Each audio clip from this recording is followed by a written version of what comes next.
Good morning, dear students. How are you all? I know you are fantastic and enjoying your online classes at home. So, dear students, let's begin our class without wasting any of the time. For that, I request you to join your hands and close your eyes and repeat after me. Thank you, God, for everything.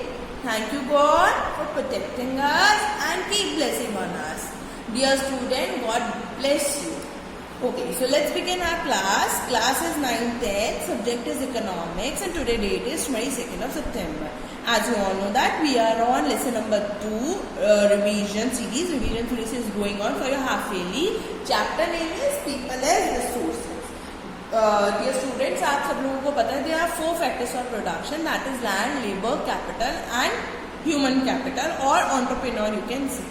मतलब ये वाले course ठीक है, human capital ये सबसे बड़ा मतलब among all the factors of production ये हमारा सबसे बड़ा फैक्टर होता है बिकॉज क्योंकि ये फैक्टर ऐसा है जो बाकी सब फैक्टर्स को कंट्रोल करता है. कैसे, how to do, when to do, by whom to do, ये सारी चीजें हमारी ह्यूमन कैपिटल डिसाइड करती है. अब मैंने ये सारे आप यहाँ पे मिनिएचर्स क्यों रखे हुए हैं so that I can explain you more better, right. So the point is let's start. Human capital we are on fix that matter. छोटी छोटी समरी है पॉइंट्स के टाइप में. Human capital is undoubtedly superior to other resources. Why human capital is superior to other resources. ये जो human capital है क्यों superior है like land and physical capital. Why? Because it is human resource. क्योंकि human resource ही जो है that makes use of land and capital. Because यही लैंड और कैपिटल का यूज बताती है, right. Next is the large population of India can be turn into a productive asset. जो हमारी इतनी सारी पॉपुलेशन है इंडिया की, see there are so many population, मैं वो तो नहीं ला सकती but I can show you. ये सारी जो हमारी पॉपुलेशन है हम इसे एक प्रोडक्टिव एसेट में कन्वर्ट कर सकते हैं. I hope you all are clear about the word asset and liability.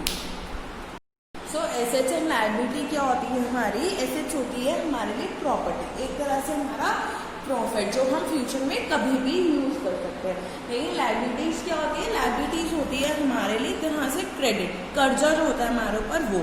क्योंकि अब देखो हम किसी भी हम नहीं चाहेंगे कि अगर हमारी कोई भी पॉपुलेशन है, सपोज यही पर्सन है, और तो कहेंगे कि एक पर्सन से कोई फर्क नहीं पड़ता. लेकिन अगर ये फार्मर है, ठीक है, और ये बीमार रहता है, तो बीमार रहेगा तो हो सकता है ये अच्छे से फार्मिंग ना कर पाए, या हो सकता है इसे कोई ऐसी बीमारी, जैसे अब कोरोना चल रहा है, तो सपोज अगर इसे है तो जो ये फार्मिंग करेगा हो सकता है सीड्स में, किसी भी चीज में वो इन्फेक्शन जा सकता है और अल्टीमेटली वो हमें खाना है, ठीक है ना. तो ये एक लायबिलिटी हो जाएगा हमारी कंट्री के लिए. तो हम नहीं चाहते कि ये हमारी कंट्री के लिए कोई भी लायबिलिटी हो. या ये एक हमारे ओल्ड एज पर्सन है, सो हम इसे काउंट नहीं करते हैं. क्योंकि आपको पता है ना कि कौन सी एज होती है, 15 to 59.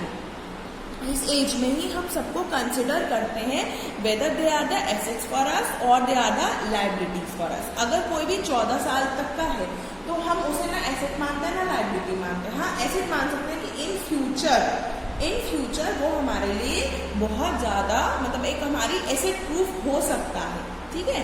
और जो 59 अबव है हम उन्हें नहीं मानते because according to their age उनकी बॉडी कैलिबर इतना नहीं होता कि वो कुछ भी कर पाए, ठीक है.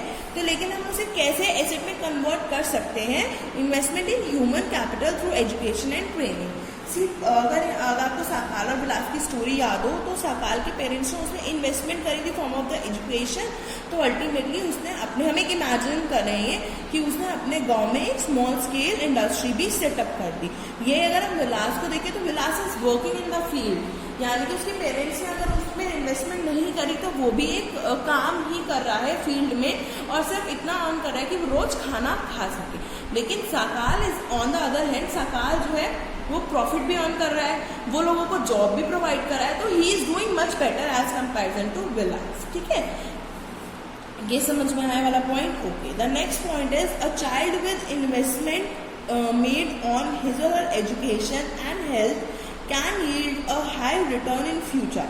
अगर हम इसकी एजुकेशन पे पैसा लगाएंगे और इसकी हेल्थ पे, सपोज ये साकाल ही है, अगर ये साकाल है, साकाल की हमने एजुकेशन पे और हेल्थ पे पैसा लगाया या किसी भी तरीके का इन्वेस्टमेंट करा, तो वो क्या कर रहा है, have return in future in the form of higher earnings and greater contribution to the society.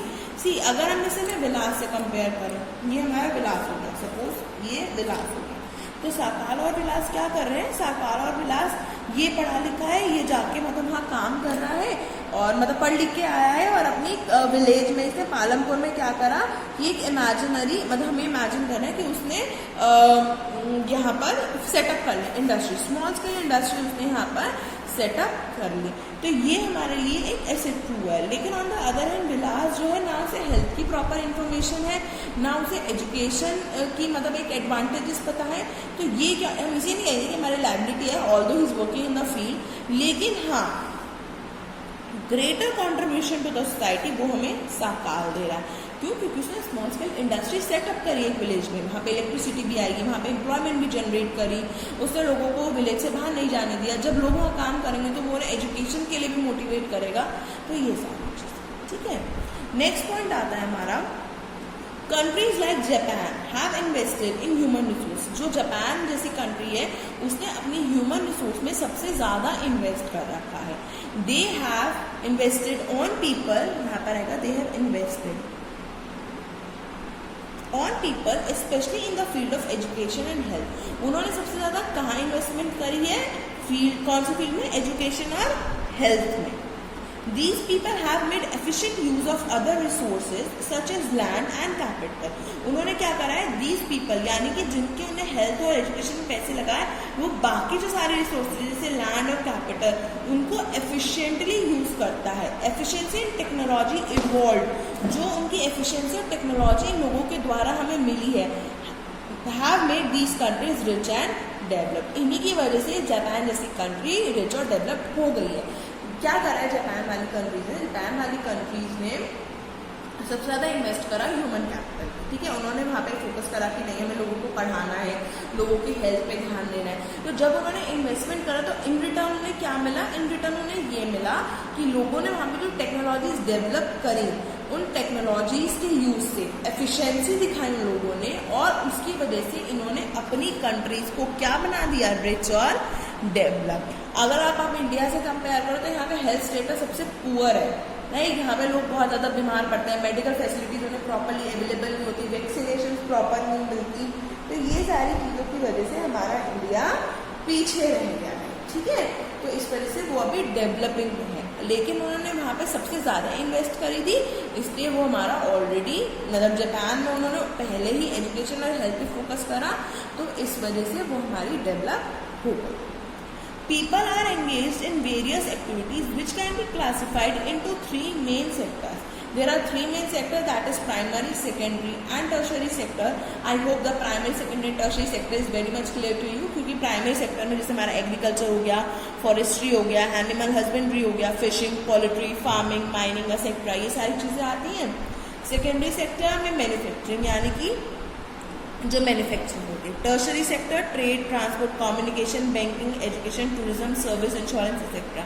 अब मैं इसका एग्जांपल लेती हूँ, शुगर केन वाला। अगर आप लोगों को एग्जांपल याद हो, at present I am not having that notebook with me, I try to put a picture so that आपको याद आ जाए, ठीक है। तो एग्जाम्पल क्या है हमारा, शुगर केन वाला। शुगर केन वाला सपोज शुगर केन का होता है, एग्रीकल्चर हमारा फार्मिंग वाले की शुगर केन ग्रो हो रहा है, ठीक है, लेकिन अब मुझे चाय पीनी है तो चाय में चीनी डलेगी, वो शुगर केन से ही बनती है। अब मैं शुगर केन को तो सीधा नहीं डाल सकती ना, तो शुगर केन मैन्युफैक्चर होएगा किसकी फॉर्म में, शुगर की फॉर्म में, ठीक है। अब शुगर केन के पैर तो लगे हुए नहीं है कि अपने आप वो फील्ड से आएगा, फैक्ट्री में चला जाएगा, अपने आप को क्रश करेगा और उसकी चीनी निकल के मेरे पास आ जाएगा, नहीं। उसके लिए हमें किस चीज़ की जरूरत पड़ेगी, ट्रांसपोर्ट की।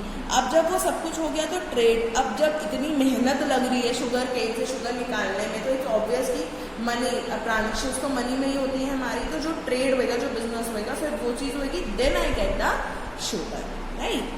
Since these activities add value to the national economy, they are called economic activities. क्या लिखा है, ये एक्टिविटीज कैसी हैं जो हमारे नेशनल इनकम में एड अप होती है, यानी कि नेशनल इनकम को इंक्रीज करती हैं, इसलिए हम इन एक्टिविटीज को कैसी एक्टिविटीज बोलते हैं, इकोनॉमिक इट इज, यहाँ पे वर्ड इकोनॉमिक आ जाए ना, समझ लेना कि we are talking to the word money, यानी कि ऐसी एक्टिविटीज जहाँ मनी ट्रांजेक्शन होती हैं उन्हें हम बोलते हैं economic activities, right.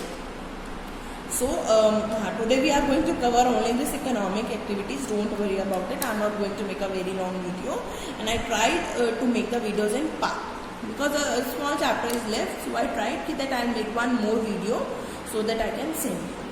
Economic activities कौन सी होती है हमारी? Market and non market activities. अब ये दो में पार्ट में हमारी डिवाइड होती हैं. जो मार्केट एक्टिविटीज होती है, remuneration to anyone who perform. Market activities का मतलब है कि जो भी एक्टिविटी करेगा इन रिटर्न उसको उसके पैसे मिलेंगे. Non market activities, production for self consumption. See यहाँ पे एक स्टूडेंट है, उसको बहुत कंफ्यूज हो गया था, तो मैं आपको दोबारा समझा रही हूँ और आप लोगों की सारी कंफ्यूजन दूर कर रही हूँ. पहले इसमें देखते हैं क्या लिखा है. मार्केट एक्टिविटी का मतलब होता है कि अगर कोई भी काम करता है तो इन रिटर्न उसको पैसे मिलते हैं, ठीक है.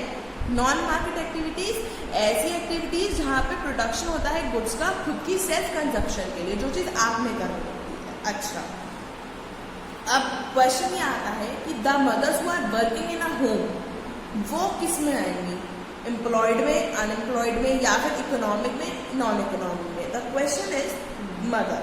सी स्टूडेंट्स, मदर्स जो होती हैं एक एज ग्रुप आपको बताई थी 15 to 59, मदर्स भी उसी में काउंट होती हैं. क्यों?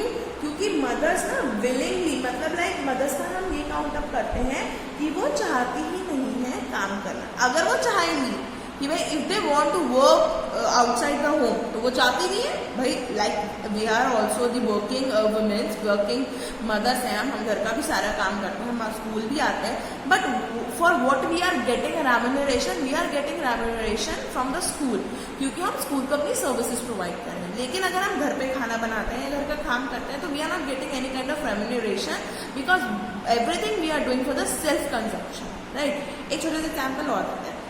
मैं इकोनॉमिक्स पढ़ रही हूँ, ठीक है. मैं इकोनॉमिक्स पढ़ रही हूँ फॉर व्हाट? मुझे अपने लिए पढ़ना है क्योंकि मुझे पढ़ने का शौक है, ठीक है. सो मुझे कोई इसकी रेम्यूनरेशन नहीं देगा, but I am studying economics to explain you all the topics as I am employed in some of the institution. So वो मुझे देगा. मैं इकोनॉमिक्स क्यों पढ़ रही हूँ?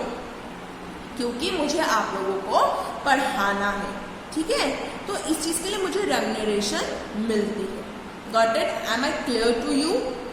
Okay, friends. So that's all for today.